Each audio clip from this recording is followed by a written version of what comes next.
নমস্কার। ক্রিয়াযোগ মিশনের চতুর্থ পর্বে সবাইকে স্বাগত। আগের কয়েকটি পর্বে আমরা ক্রিয়াযোগের ইতিহাস এবং তার উপকারিতা সম্বন্ধে জেনেছি।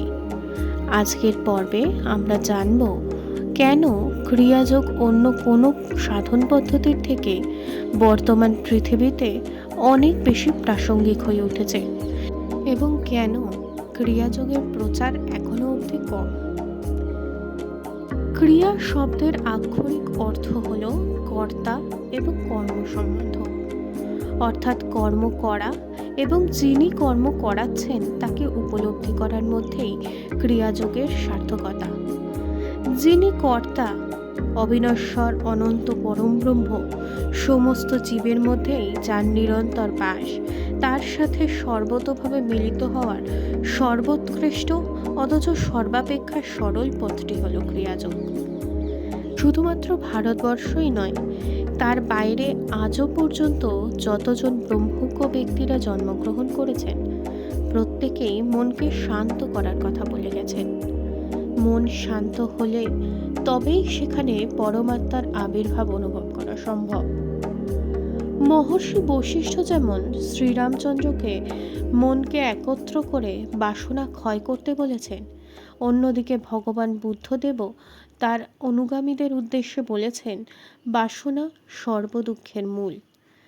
আবার শ্রী শ্রী মা শারদাও তার ভক্তদের উদ্দেশ্যে বাসনা ত্যাগের উপদেশ দিয়েছেন। কিন্তু বাসনা বা ইচ্ছা ত্যাগ করা কখনোই সহজ উপায়ে হয় না। এই প্রসঙ্গে মহর্ষি বশিষ্ঠ আবার শ্রীরামচন্দ্রকে বলেছেন বাসনা ত্যাগ করার থেকে সুমেরু পর্বত উৎপাটন করা সহজসাধ্য কাজ। আমরা আমাদের প্রতিদিনের জীবন দিয়ে এই ঘটনাটি অনায়াসে উপলব্ধি করতে পারি। মানুষের মনে প্রতিনিয়ত নতুন নতুন বাসনার উদ্ভব ঘটে। যদি কোনো বাসনার পূর্তিও ঘটে থাকে, তবে সেই পূর্ণ বাসনার স্থান আবার কোনো অপূর্ণ বাসনা অধিকার করে এবং সেই নতুন বাসনা তৃপ্তির জন্য আমরা চারিদিকে ছুটে বেড়াই। এ থেকেই বোঝা যায় আমাদের মন ঠিক কতটা চঞ্চল। যোগ বাসিষ্ঠ রামায়ণে মহর্ষি বশিষ্ঠ মনের চঞ্চলতার এক অদ্ভুত উদাহরণ দিয়েছেন। তিনি শ্রী রামচন্দ্রকে বলেছেন, জীবের মধ্যে যেমন বানর সব থেকে চঞ্চল, মানুষের মনও সেই বানরবৎ চঞ্চল। এই প্রসঙ্গে স্বামীজির একটি উপমা মনে পড়ে। তিনি বলেছেন, মনুষ্য মন ওই বানরের তুল্য, স্বভাবতই অবিরত ক্রিয়াশীল। আবার বাসনারূপ মদিরা পানে মত্ত হইলে তার অস্থিরতা বৃদ্ধি পায়।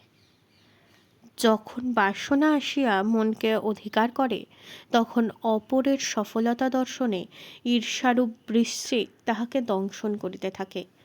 শেষে আবার যখন অহংকাররূপ পিশাচ তাহার ভিতরে প্রবেশ করে, তখন সে নিজেকে সর্বাপেক্ষা বলীয়ান বলে মনে করে।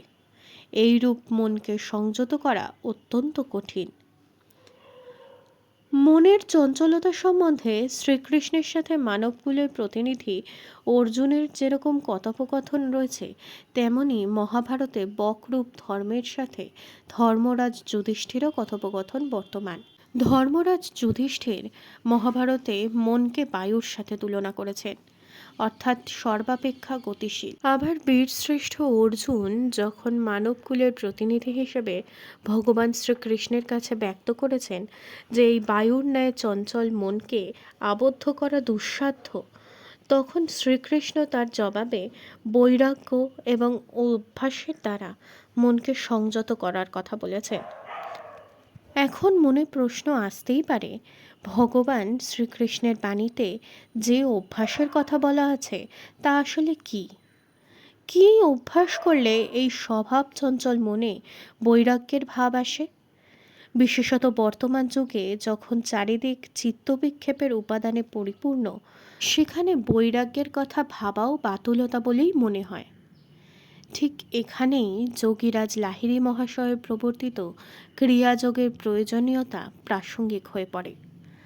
লাহিড়ী মহাশয় তার গুরু মহাবতার বাবাজি মহারাজের কাছ থেকে ক্রিয়াযোগ প্রাপ্ত করেন এবং তা সাধারণ মানুষের কাছে প্রবর্তন করার ব্রতী হন।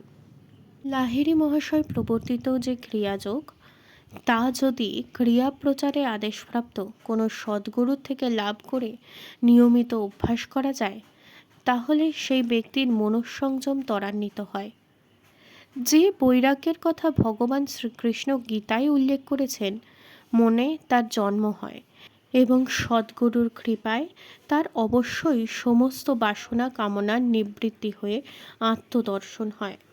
তবে গুরুর আদেশ ছাড়া কোনো ক্রিয়া যোগাচার্যই অন্য কাউকে ক্রিয়া প্রদানের যোগ্য হয়ে ওঠেন না। মহর্ষি পতঞ্জলি তার প্রণীত যোগশাস্ত্রে অষ্টাঙ্গ যোগের উল্লেখ করেছেন। এই অষ্টাঙ্গ যোগ হল যম, নিয়ম, আসন, প্রাণায়াম, প্রত্যাহার, ধারণা, ধ্যান ও সমাধি। ক্রিয়াযোগের বিশেষত্বই হল এই অষ্টাঙ্গ যোগের সবগুলি পর্যায়ে ক্রমান্বয়ে না করেও গুরুকৃপায় একজন স্বনিষ্ঠ ক্রিয়াবান নির্বিকল্প সমাধি লাভ করতে পারেন, যা মহর্ষি পতঞ্জলি প্রণীত যোগ দর্শনে উল্লিখিত সর্বোচ্চ পর্যায়। পরমহংস হরিহরানন্দজি তাই বলেছেন যে ক্রিয়াযোগ পতঞ্জলি প্রণীত যোগশাস্ত্রের শেষ 4টি অঙ্গ নিয়ে গঠিত: প্রত্যাহার, ধারণা, ধ্যান ও সমাধি। সদ্গুরুর কাছে ক্রিয়াযোগে দীক্ষালাভ করলে খুব অল্প সময়ের মধ্যে কোনো সাধকের কুলকুণ্ডলিনী শক্তির জাগরণ হয়। কুলকুণ্ডলিনী শক্তি জাগরিত হয়ে যখন মূলাধার থেকে সহস্রারের পথে যাত্রা করেন, সাধকের আধ্যাত্মিক যাত্রাও তার সাথে আরম্ভ হয়। যে ব্যক্তি নিয়মিত ক্রিয়া সাধনা করেন, তিনি অনুভব করতে পারেন যে তার মন ক্রমশ একাগ্র হচ্ছে। তার চেহারা এবং মুখমণ্ডলের সূক্ষ্ম ভাব পরিবর্তন সাধিত হয় এবং নাতে দীর্ঘ সময়ের পরে তার আশেপাশের মানুষজনেরাও তার শারীরিক এবং মানসিক পরিবর্তনগুলি উপলব্ধি করতে পারেন। ক্রিয়া সাধনায় যারা একটু উচ্চস্তরে পৌঁছেছেন, নারী পুরুষ নির্বিশেষে তাদের মধ্যে বিভিন্ন বাহ্য পরিবর্তন লক্ষ্য করা যায়। কিন্তু কোনো বাহ্য পরিবর্তনই ক্রিয়া সাধনার মূল উদ্দেশ্য নয়। ক্রিয়াযোগ সাধনার মূল উদ্দেশ্য শ্বাস প্রশ্বাসের গতি নিয়ন্ত্রণ করে মনকে এতদূর একাগ্র করা যাতে মন সম্পূর্ণভাবে লয়প্রাপ্ত হবে এবং জীবাত্মা পরমাত্মার সঙ্গে মিলিত হয়ে প্রকৃত জ্ঞান লাভ হবে। আর এই জ্ঞান লাভ হবে প্রত্যক্ষ, সাধকের নিজ অনুভূতি সম্পন্ন। প্রচুর শাস্ত্রপাঠ বা যাগ যজ্ঞাদি পূজা অর্চনা করে এই জ্ঞান লাভ কখনোই করা সম্ভব নয়। তবে আজকের এই পর্ব এখানেই শেষ হচ্ছে। ক্রিয়াযোগের আরও বিভিন্ন পর্যায় নিয়ে আপনাদের সাথে পরের আরও কোনো পর্বে আলোচনা করা হবে। ভালো থাকবেন। নমস্কার।